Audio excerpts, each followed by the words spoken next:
यदि आप किसी चीज़ के लिए ईश्वर से प्रार्थना करो और वह न मिले, तब आप क्या करते हो? नमस्कार दोस्तों, मैं राधे राकेश स्वागत करता हूं आपको अपने YouTube चैनल अनटोल्ड कहानी में। एक बार की बात है, एक नदी के किनारे भगवान की एक मूर्ति लगी हुई थी। लोग वहां आते, पूजा अर्चना करते और फिर अपने घर लौट जाते थे। वहीं एक पुजारी था जो दिन रात उसी मूर्ति की पूजा पाठ और देख रेख में लगा रहता था। एक दिन वह पुजारी ने भगवान से कहा, प्रभु आप ठंडी, गर्मी और बरसात में यूं ही खड़े रहते हैं। मैं चाहता हूं कि आप थोड़ा आराम कर लें और आपकी जगह मैं पूरे दिन खड़ा रहूंगा। इससे मैं खुद को बहुत भाग्यशाली समझूंगा। ईश्वर ने मुस्कुराते हुए हाँ कर दिया और उस पुजारी से कहा, एक बात याद रखना, लोग तुम्हारे पास कुछ भी बोले, कुछ भी मांगे, तुम्हें उसका जवाब नहीं देना है। वह पुजारी ने कहा, ठीक है, जैसी आपकी मर्जी।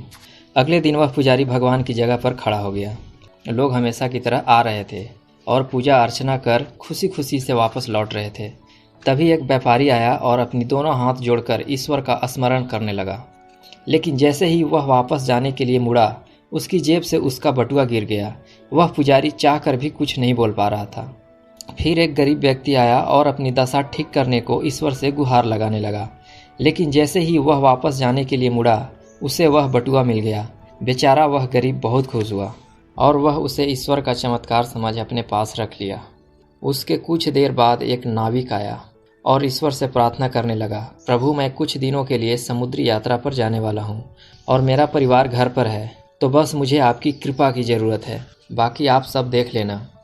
उसी बीच वह व्यापारी कुछ सिपाही को लेकर वहाँ आ जाता है और सिपाहियों से कहता है, मेरे जाने के बाद यही आदमी यहाँ आया है, इसी ने मेरे पर्स को लिया होगा।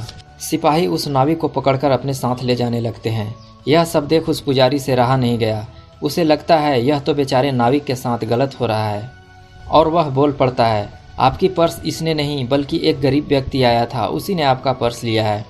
फिर सिपाही उस गरीब के पास गए और पर्स को लेकर उस व्यापारी को दे दिया। शाम को जब भगवान आए तो पुजारी ने साफ साफ सब बता दिया। फिर भगवान ने कहा, तुमने बहुत बड़ी गलती कर दी।